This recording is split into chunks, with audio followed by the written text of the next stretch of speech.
목자 하나님께서 양이 우리와 함께 하시니 저희들 두려움 없습니다.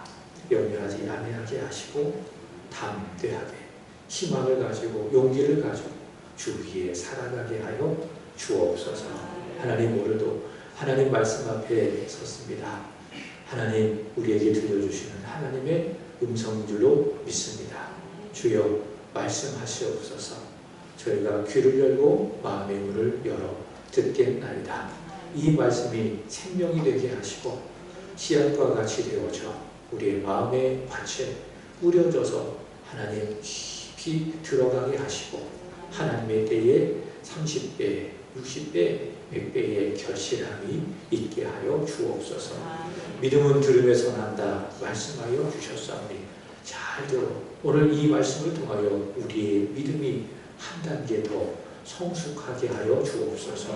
이 자리에서 말씀을 듣는 성도들, 그리고 온라인으로 말씀을 듣는 모든 성도들, 올려주시는 하나님의 말씀에 은혜 받게 하여 주옵소서. 예수님 사랑합니다. 예수 그리스도의 이름으로 기도합나이다. 아멘. 이 소리 조금만 올려주시기 바랍니다. 하울이 생기지 않도록 이 소리 조금만 올려주시기를 부탁을 드립니다. 날씨가 많이 더웠는데 한 주간 잘 지내셨습니까? 그래도 건강한 모습으로 뵈니 참 좋네요. 따라할까요? 이것 또한 지나간다. 그렇습니다. 무더위 또한 지나갈 겁니다. 반드시 지나갈 겁니다. 뭐 당장 오늘 밤에 비 소식이지 않습니까? 그러면 더위가 한풀 꺾인다고 하죠. 더위 오래가지 않습니다. 지나갑니다. 그러니 덥다 하지 말고 그래도 감사하다 그렇게 고백하며 이 더위를 이겨내시기를 축복합니다. 7월달 그리고 8월달 하나님 말씀 본문이 어디죠? 구약성경 선지서 에스겔입니다. 주보를 잘 활용하셨으면 좋겠어요. 주보 뒤에 보면 매일 말씀 본문이 있습니다. 꼭 한번 그 말씀 본문을 따라서 성경을 읽어보시고 또 읽으면서 이 말씀이 내게 무슨 말씀을 하는 것일까? 하나님이 내게 무엇을 말씀하실까? 깊이 생각하면서 말씀을 읽어보시고요. 그리고 우리 교회 홈페이지가 있잖아요. 네이버 카페에 들어가셔서 제가 웬만하면 매일매일 새벽에 전한 말씀을 올리니 꼭 한번 읽어보시기를 부탁을 드립니다. 지난 주일 오전 예배 말씀 본문은 어디였습니까? 벌써 생각이 안 나죠? 너무 오래됐죠? 에스겔 2장입니다. 하나님께서는 그발 강가에 포로되어진 에스겔에게 환상기에 나타나십니다. 그리고 그 에스겔을 제사장인데 선지자로 부르시는데 어떻게 부르셨죠? 인자야. 제일 좋아하시죠? 우리 변희자에서 인자야, 네 발로 일어서라. 하나님이 에스겔을 그렇게 부르십니다. 그리고 에스겔에게 선지자 사명을 주시는데 또 역시 인자야, 내가 너를 저 패역한 이스라엘 자손에게 보내노라. 그들이 패역해서 하나님의 말씀을 안 들을 것 같은데 그들이 듣든지 안 듣든지 너는 꼭 하나님의 말씀을 전해라. 하나님이 그렇게 에스겔에게 사명을 주시고 선지자의 사역을 감당하게 하십니다. 그리고 에스겔이 하나님의 말씀을 전해야 되는데 환상 중에 두루마리에다가 에스겔이 전할 말씀을 써서 주시는 거예요. 근데 그 말씀이 구체적으로 어떤 내용인지 모르겠지만 세 가지 종류입니다. 첫 번째는 애가, 슬픈 노래, 애곡, 슬픈 곡. 그 다음에 재앙, 애가, 애곡, 그 다음에 재앙에 관한 그 말씀을 써서 두루마리에 써서 하나님이 에스겔에게 주시는 거예요. 그리고 에스겔에게 말씀하시는 겁니다. 이것을 먹어라. 그래서 에스겔이 어떻게 했어요? 입을 벌렸어요. 그리고 그 말씀을 먹었어요. 애가의 말씀, 애곡의 말씀, 재앙의 말씀 쓸 줄 알았는데 어땠습니까? 먹어보니 달았어요. 마치 꿀보다도 달았습니다. 여러분 구약성경 에스겔은요 쉽게 읽지 않은 성경입니다. 처음에 우리 에스겔을 찾아봅시다 라고 했더니 못 찾으셔. 한참 있다 찾고 그랬습니다. 쉽게 읽지 않은 성경 중에 하나가 에스겔이라고 하는 것이죠. 그러나 하나님께서 우리 세안교회 성도들에게 읽어라 라고 주신 말씀이기 때문에 여러분들이 읽으셔야 돼요. 마치 에스겔처럼 어떻게 하셔야 합니까? 입을 벌려야 돼요. 입을 벌린다라고 하는 것은 두 가지입니다. 첫 번째 귀를 여는 거예요. 그 다음에 마음을 활짝 여는 거예요. 주여 말씀하시옵소서. 제가 잘 듣겠습니다. 그게 무엇입니까? 입을 벌리시는 거예요. 그럼 이 에스겔 말씀이 여러분의 입에서 꿀처럼, 아니 꿀보다도 더 달줄로 믿습니다. 우리 서로 인사합시다. 에스겔을 읽읍시다. 에스겔 1장부터 3장까지는 바벨론 포로로 잡혀온 에스겔이 그발 강가에서 본 첫 번째 환상입니다. 말씀을 드렸던 것처럼 하나님께서 환상 중에 제사장 에스겔에게 나타나셔서 그를 선지자로 부르시는 겁니다. 그리고 말씀을 전하라 사명을 주시는 것이죠. 그로부터 14개월 풉니다.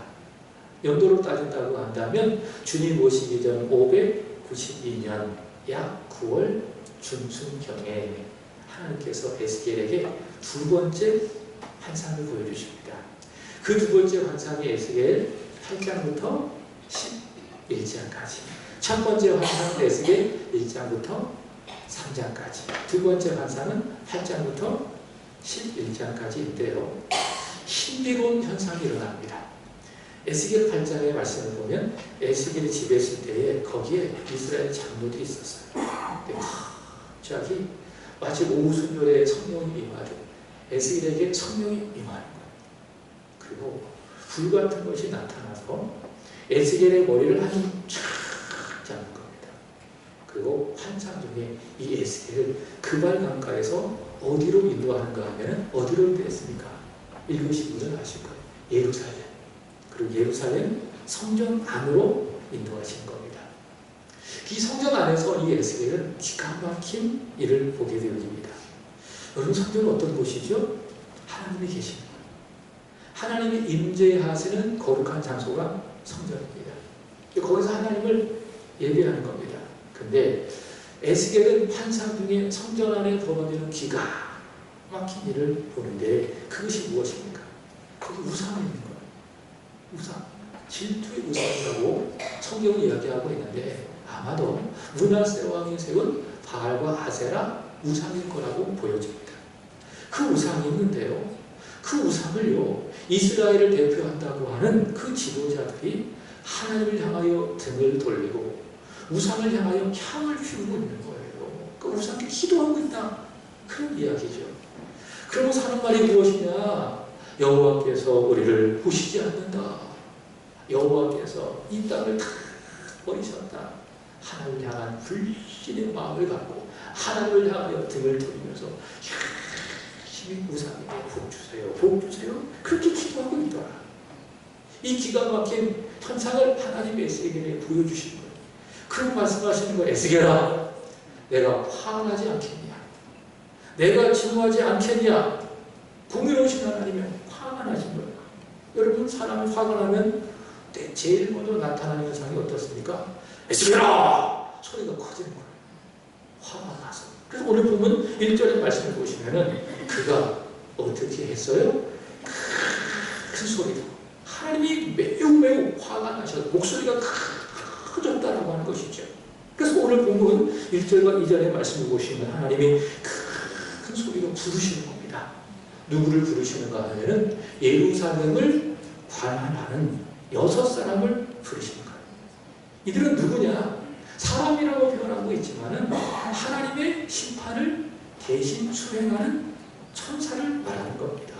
자, 그런데 이들의 손에 무엇을 갖고 있습니까? 1절도 그렇고 2절의 말씀을 보시면 손에 무엇이 있어서 살상 무기, 죽이는 무기가 손에 탁 있는 것이죠. 하나님 그들에게 말씀하신 거예요. 하나님 그들에게 말씀하신 거예요. 6절의 말씀을 보시면은 늙은 자나, 그 다음에 젊은 자나, 그 다음에 처녀나, 어린이나, 여자 죽여라. 다 누구를 말하는 거죠? 그냥 이유 없이 죽이라 말씀하십니까? 아닙니다. 여호와 보시기에 가증한 일을 행하는 사람들, 하나님을 섬기지 아니하고 우상을 섬기는, 여호와 보시기에 가증한 일을 행하는 그 악하고 못된 폐역한 백성들을 다 죽여라. 하나님이 명령하신 거예요. 그런데요, 우리 눈에 주목할 만한 한 사람이 등장을 합니다. 여기 주목해야 돼요. 누구인가 하면 2절의 말씀을 보시면은 6사람 중에 한 사람이 있었어요. 그 사람이 누굽니까? 가는 베옷을 입었어요. 그 다음에 허리에는 서기관의 먹그릇을 찼다. 이렇게 이야기하고 있습니다. 자, 이 사람이 누구냐? 6사람 중에 한 사람이냐? 아니면 또 다른 한 사람이냐? 정확하게 알 수가 없어요. 그렇지만 성경을 전문적으로 연구하는 성경학자들의 해석에 의한다고 한다면 이 사람은 누구냐? 손에 죽이는 돌을 든 6사람을 대표하는 7번째의 특별한 사람이라는 거예요. 이게 성경학자들이 해석하는 겁니다. 그래서 총 몇 명이라고 말할 수가 있겠죠? 7명.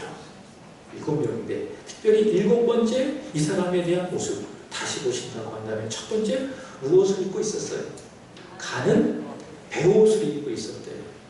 가는 베옷이라고 하는 것은 흰 색깔의 고운 베옷을 의미하는데, 출애굽기 28장 39절의 말씀을 보시면은 제사장이 입는 옷 중에 하나가 무엇인가 하면 베옷이에요. 그래서 이 사람은 마치 제사장과도 같은 거예요. 그 다음에 두 번째로는 허리에 무엇이 있었습니까? 서기관의 먹그릇을 찼다. 서기관은 무엇이죠? 하나님의 말씀을 기록하는 사람이 서기관입니다. 그렇다고 한다면 이 사람은 누구냐? 말씀을 다루고 말씀을 전하는 선지자. 그러니까 선지자가 뭡니까? 하나님의 말씀을 받아서 전하는 사람이 선지자. 그러니까 선지자 같은 거예요. 제사장 같고, 두 번째 선지자 같고, 그리고 6 천사를 지휘하고 있는 특별한 위치에 있어요. 누구와도 같습니까? 아, 그렇구나. 왕과도 같다. 그래서 가는 베옷을 입고 있는 제사장이요, 하나님의 말씀을 다루는 서기관 먹그릇을 찬 선지자요, 또 천사들을 지휘하고 있는 왕이요. 그래서 3가지 직분을 갖고 있어요. 제사장, 그 다음에 선지자, 그 다음에 왕. 자, 누굴까요? 이 베옷을 입고 서기관의 먹그릇을 찬 사람, 제사장이요, 선지자요, 왕인 이분 누굴까요? 예수님이십니다. 믿으십니까? 예수님이시라는 거예요. 그래서 청교도 설교자인 토마스 보스턴 목사는 이 사람은 누구냐? 예수께서 성육신이 무엇인가 하면 하나님이신 그분이 인간의 옷을 입고 이 세상에 오셨다. 그것을 3글자로 성육신이라고 이야기하는데, 성육신 하기 전에 예수님이시다. 이렇게 토마스 보스턴 목사가 이야기했습니다. 이분은 누구시라고요? 예수님이시다. 자, 본문을 통해서 이분이 누구신지 한번 살펴보도록 하겠습니다. 자, 따라할까요? 예수님은 구원자이시다. 오늘 본문에 하나님께서 특별히 주목하고 있는 이 사람, 가는 베옷을 입고 서기관의 먹그릇을 찬 이 사람은 구원자로 보여지는 거예요. 여호와 보시기에 가증한 일을 행했던 사람들이 6 천사에게서 다 주목합니다. 6 천사가 손에 죽이는 무기를 들고 있잖아요. 그들이 다 죽이는 거예요. 말씀드렸던 것처럼 늙은 자도 죽이고, 젊은 자도 죽이고, 어린이도 죽이고, 여자도 죽이고, 처녀도 다 죽이는 거예요. 하나님을 떠나서 하나님 향한 등을 돌리고 우상 숭배하는 사람들은 다 죽는 거예요. 그렇지만 그 가운데에 그 여호와 보시기에 가증하게 되는 그 일로 말미암아 탄식하는 그 사람을 어떻게 하십니까? 바로 이 사람이 이마에 표를 탁 찍어가지고 그 사람을 구원하시는 거예요. 그래서 보여주는 겁니다. 그래서 예표로 알려주는 겁니다. 이 사람은 누구다? 구원자다. 조금 더 구체적으로 예수님은 구원자이시다 라는 것을 보여주고 있습니다. 믿으십니까? 아멘이시죠? 여러분, 예수님께서 태어나셨을 때에 천사들이 예수님에 대해서 처음 언급한 사실이 있어요. 예수님을 누구로 말했을까? 제사장으로 말씀했을까? 선지자로 말씀했을까? 왕으로 말씀했을까? 아닙니다. 이렇게 이야기했습니다. 누가복음 2장 11절의 말씀을 보시면 오늘날 다윗의 동네에 너희를 위하여 구주가 나셨으리 곧 그리스도 주시니라. 누구를 위하여? 너희를 위하여. 좀 범위를 좁혀본다고 한다면 여러분을 위하여, 저를 위하여 하나님이 구원자를 보내셨대요. 그분이 누구십니까? 예수 그리스도시다. 믿으십니까? 이게 복음이에요. 다른 게 복음이에요. 복음은 무엇이냐? 죄인인 나를 위하여 하나님 아버지께서 구원자를 보내셨다. 그분이 예수님이시다. 그것이 무엇입니까? 그게 복음이에요. 예수님 스스로도 말씀하셨어요. 내가 구원자다. 그래서 요한복음 14장 6절의 말씀을 보시면 예수께서 이렇게 말씀하십니다. 다 같이 읽어보겠습니다. 시작. 예수께서 가라사대 내가 곧 길이요 진리요 생명이니 나로 말미암지 않고는 아버지께로 올 자가 없느니라. 아멘. 죄인은 아버지께로 가야 돼요. 그래야 살아요. 그게 구원이에요. 근데 죄인으로 하여금 아버지께로 가게 하시는 그분이 누구시라는 겁니까? 예수님이십니다. 예수님만이 우리로 하여금 구원하게 하셔서 하나님 아버지께로 인도하시는 구원자이시다. 그래서 예수님만이 유일한 구원자이십니다. 예수님 외에 다른 구원의 길이 있습니까? 없습니까? 없습니다. 불교에 가서 열심히 불교만 들어도 구원 못 받아요. 착한 일을 많이 해도 구원 못 받아요. 명예를 갖고 존경을 받으면서 살아도 구원 받아요? 못 받아요? 못 받아요. 단 하나님 예수 믿으면 되는 거예요. 길이시고 진리시고 생명이신 예수만 내 마음으로 믿고 그분을 나의 하나님으로 영접하기만 하면 아버지께로 간다. 구원을 받게 되는 거예요. 예수님이 누구십니까? 우리를 구원한 구원자이시다. 처음에는 이 예수님을 안 믿었어요. 오히려 예수님 믿는 사람 막 핍박했어요. 그런데 사도행전 9장에 가보면 그 사람이 나오는데 그 사람의 이름은 누구냐? 사울. 여러분이 잘 알고 있는 바울. 이 사울이 다메섹 도상에서 예수 믿는 사람, 다시 말해 예수를 구원자로 믿는 사람들을 다 잡아다가 가두기 위해서 다메섹으로 가는 도중에 하나님의 손님 가운데에 예수님이 나타나셨어요. 구원자 예수님이 그에게 나타나셨어요. 그리고 그를 부르셨어요. 사울아 사울아 네가 어찌하여 나를 핍박하느냐? 나는 내가 핍박하는 예수라. 구원자이신 예수께서 사울에게 나타나셨어요. 그 자리에 사울이 엎드렸어요. 그리고 예수님을 믿었어요. 그가 고백하는 거예요. 예수는 누구시다? 구원자이시다. 내가 한때 예수님을 몰라서 예수님을 핍박했지만 예수를 믿는 사람은 내가 그렇게 미워했지만 예수께서 내게 찾아오셔서 내가 그 예수를 믿고 나니 알게 되는 거예요. 예수님은 누구다? 나 같은 죄인을 구원하시기 위해서 이 세상에 내려오신 구원자시다. 바울은 그렇게 믿은 거예요. 그래서 이렇게 고백하는 겁니다. 디모데전서 1장 15절의 말씀을 보시면 미쁘다. 모든 사람이 받을 만한 이 말이요. 그리스도께서 죄인을 구원하시기 위해서 세상에 임하셨다. 예수님 누구시라는 겁니까? 죄인을 구원하시기 위한 구원자라고 하는 겁니다. 믿으십니까? 이걸 믿기를 예수 그리스도의 이름으로 축복합니다. 두 번째, 하나님께서는 이마에 표를 탁 찍은 사람을 구원하신 거예요. 하나님은 가는 배옷을 입고 서기관의 먹그릇을 찬 사람에게 명령하신 거예요. 4절 보도록 하겠습니다. 4절입니다. 다 같이 읽어보겠습니다. 시작. 그 가운데서 행하는 모든 가증한 일로 말미암아 탄식하며 우는 자의 이마에 표를 그리라 하시니라. 하나님이 그 가는 배옷을 입는 사람에게 뭐라고 말씀하십니까? 예루살렘을 쭉 다니면서 여호와 보시기에 가증한 그 일, 그 우상 숭배지요. 그 일로 말미암아 탄식하는 사람, 그 일 때문에 우는 사람, 그 사람 이마에 표를 딱 찍어라. 하나님이 말씀하신 거예요. 자, 그리고 하시는 말씀 6절입니다. 시작. 늙은 자와 젊은 자와 처녀와 어린 아이와 여자를 다 죽이되 이마에 표 있는 자에게는 가까이 하지 말라. 내 성소에서 시작할지니라 하시되 그들이 성전 앞에 있는 늙은 자들로부터 시작하더라. 자, 다 죽은 거야. 가증한 일을 행한 사람은 하나님이 다 죽이신 거예요. 천사를 통해서. 그러나 구원하시는 사람이 있어요. 누굽니까?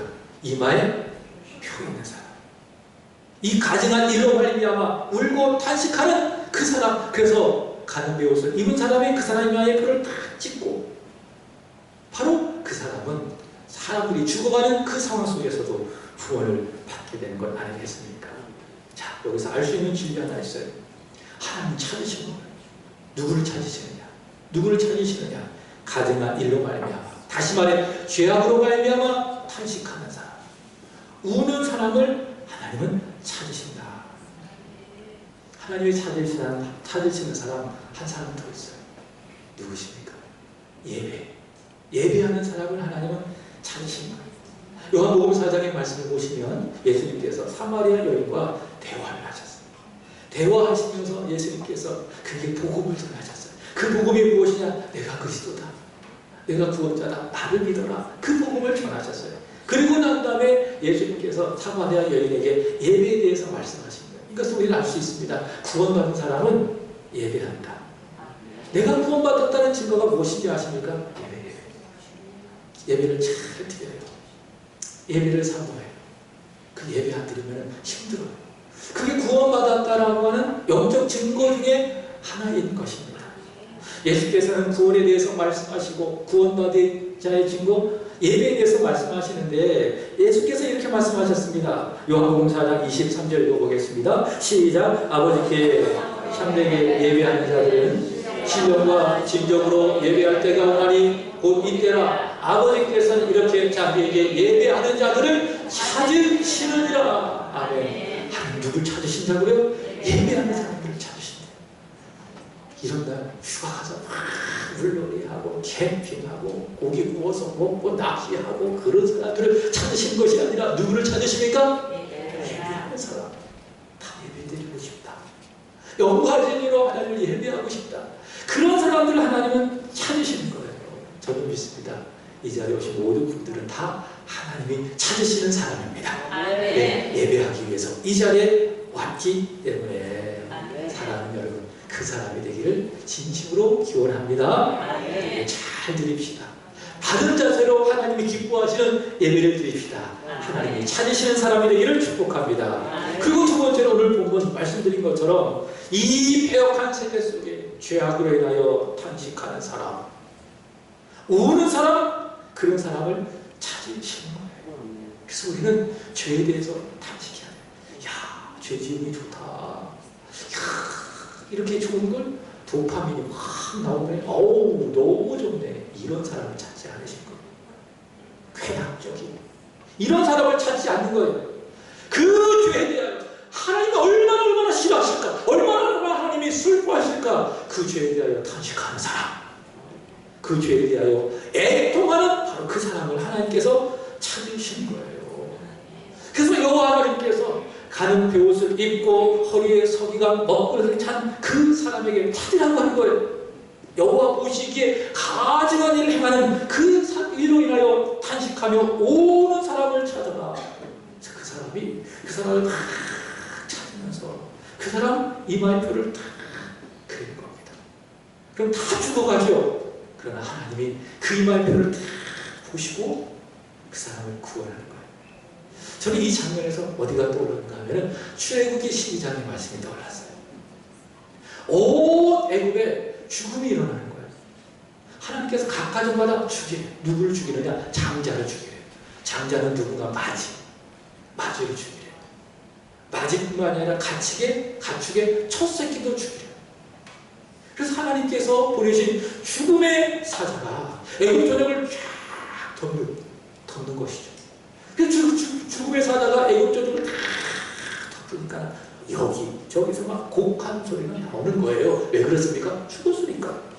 장자가 죽는 거예요. 가축의 첫 새끼가 다 죽임을 당하는 거예요. 근데 죽지 않는 데가 다 있어요. 어디입니까? 그 문설주에다가 어린 양의 피를 쫙 달라는 그것은 죽음이 임하지 않는다. 바로 그것을 말하는 거예요. 여러분, 구원자 예수 그리스도는 자신을 믿는 사람에게 어떻게 하십니까? 표를 탁 찍어주시고, 자신을 믿는 사람에게 표를 탁 찍어주시고, 그 죽음이 지나가지 못하게 하시는 거예요. 죽음이 넘어오지 못하게 하시는 거예요. 반대로 구원자 예수님, 자기를 믿지 않은 사람에게 어떻게 하십니까? 가만히 내버려 주십니다. 표를 찍어주지 않는 거예요. 누가복음 23장의 말씀 보시면 예수 그리스도께서 십자가에 이렇게 달리셨습니다.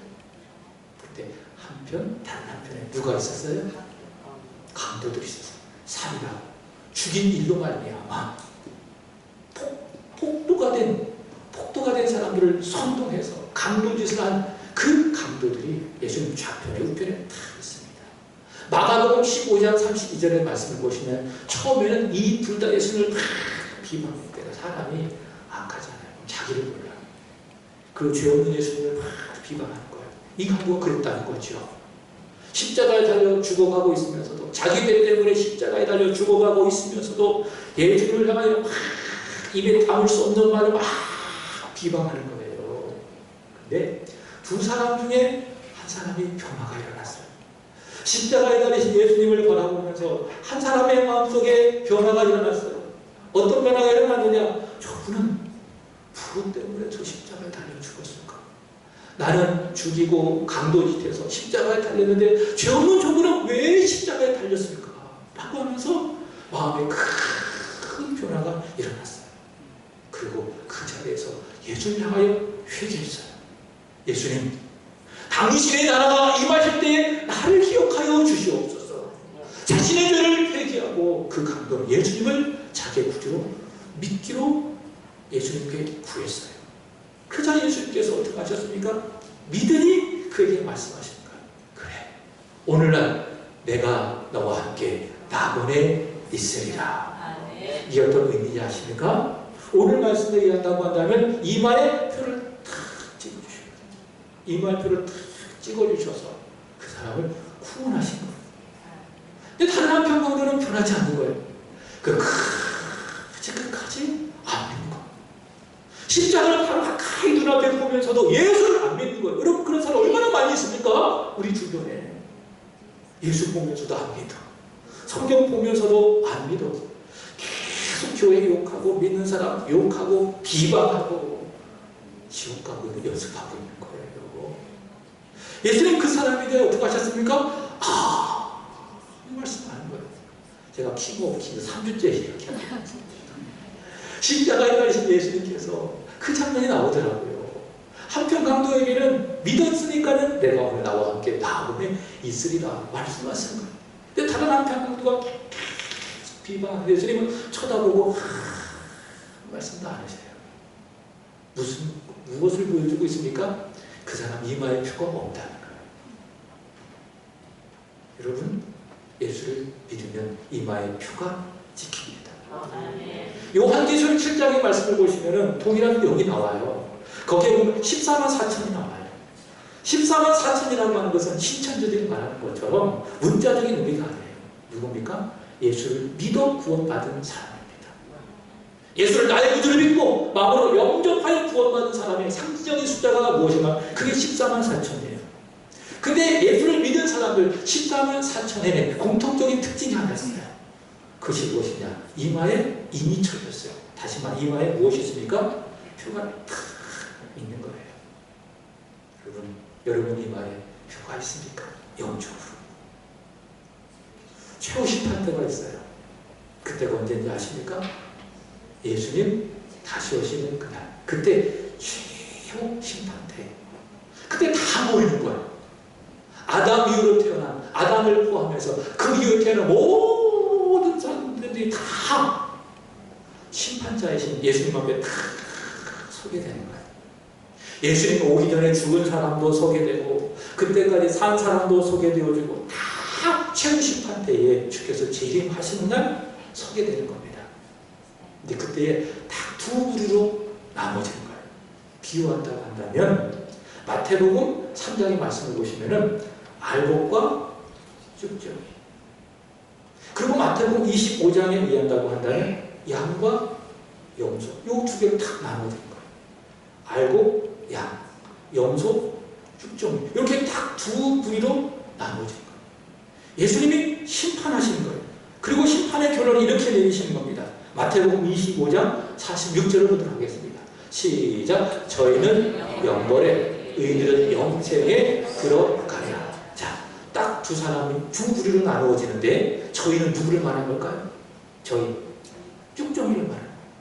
그 다음에 염소 쭉정이 어디 간다고요? 영벌에 들어간다고요. 반대로 의인들은 누구를 말하는 겁니까? 알고 그 다음에 양은 염소에 들어가는 겁니다. 여러분, 누가 양입니까? 누가 알곡입니까? 오늘 말씀 얘기한다고 한다면 예수 믿어 이마에 표가 있는 사람이 양이에요. 그 사람이 알곡이에요. 반대로 예수 안 믿고 자기 생각대로 살아간 사람, 자기가 자기 인생의 주인이 되어 그 살아간 사람이 누구예요? 그게 축종이에요. 그게 염소예요. 그 사람에게는 이마에 표가 있어요, 없어요? 그 사람은 영벌에 가는 거예요. 그러나 예수를 믿어 이마에 표를 찍은 사람은 어디에 들어갑니까? 영생에 들어가게 되는 거예요. 여러분에게 묻고 싶어요. 여러분 이마에 표가 있습니까? 표가 있습니까? 예수를 믿읍시다. 그럼 여러분의 이마에 표가 찍혀질 줄로 믿습니다. 하나님은 그 표를 보시고 여러분을 후원하신 거예요. 그리고 최후의 심판날에 여러분을 영생에 들어가게 해 주실 줄로 믿습니다. 그리고 이렇게 합시다. 예수를 전합시다. 그래서 그들로 하여금 이마의 표를 받게 합시다. 아멘이십니까? 우리 주변을 보십시오. 이마에 표 없는 사람 많아요? 적어요? 너무 많습니다. 가깝게 내 부모가 이마에 표가 없을 수 있어. 내 자녀도 마찬가지. 어떻게 하셔야 돼요? 여러분이 찍을 수는 없어요. 그러나 여러분이 예수를 전하잖아요. 그분이 믿어요. 그분 이마에 표가 찍게 될 줄로 믿습니다. 5년 전입니다. 콜롬비아에서 있었던 일입니다. 청년들이요, 다람쥐 하나를 딱 발견했어요. 그 다람쥐가 어떤 다람쥐인가 하면은 전기에 감염돼가지고 죽어가고 있는 다람쥐, 의식을 잃고 죽어가는 다람쥐를 발견했습니다. 그래서 한 청년이 이 다람쥐를 막 살리기 위해서 노력합니다. 어떻게 하느냐? 검지손가락으로 다람쥐 가슴을 확 눌러. 확 눌러. 이게 안 되니까 코에다가 바람 부르는 거예요. 마치 죽어가는 사람 어떻게 합니까?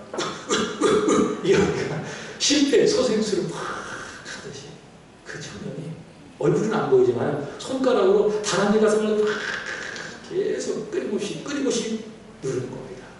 근데 계속 누르다 보니까는 신기한 일이 그렇죠. 다람쥐가 그렇게 뜨는 거예요. 그리고 숨을 쉬는 거예요. 그러니까 계속 누르는 겁니다. 그랬더니 어떤 일이 벌어졌습니까? 다람쥐가 살아났어요. 그리고 막 뛰어갔어요. 무엇을 보여주죠? 계속 전하십시오. 살아납니다. 우리 주변에는요, 이 다람쥐처럼 세상에 감염돼가지고 죽어가는 사람이 많아요. 죄에 감염돼가지고 마치 전기에 감전된 다람쥐처럼 죽어가는 사람들이 너무 많아요. 근데 문제는 그들이 자기가 죽어가고 있다는 것도 모르거든요. 지옥을 향하여 가고 있다는 것도 모르거든요. 어떻게 해야 됩니까? 넣어줘야 돼요. 계속 자극을 줘야 돼요. 예수를 넣어줘야 되는 거예요.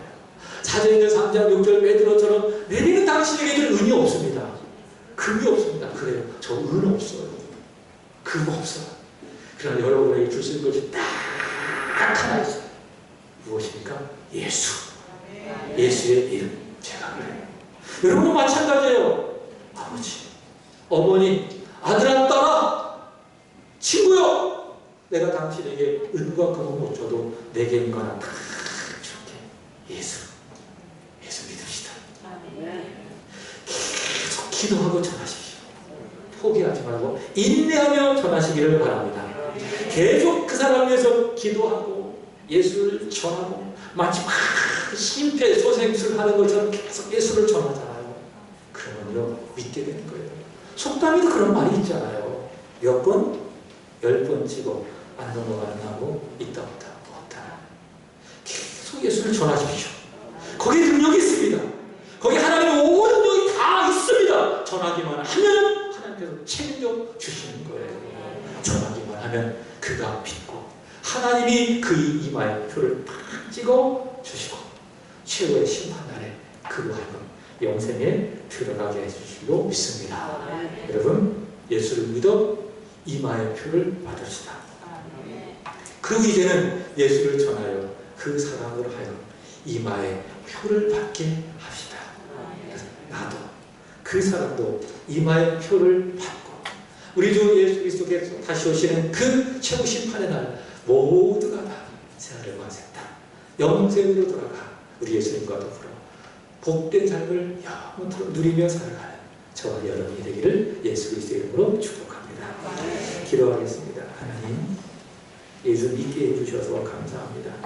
이마에 표를 받게 하여 주셔서 감사합니다. 이제는 우리가 예수를 전하여 누군가의 이마에 표를 받게 하게 하여 주옵소서. 이 사명을 감당하는 우리 성도들이 되게 하시고 우리 세안교회가 복음을 전하여 세상에 예수 그리스도를 증거함으로 말미암아 이마에 표를 주는 교회가 되게 하여 주옵소서. 예수 그리스도 이름으로 기도합니다. 아멘. 찬송가 488장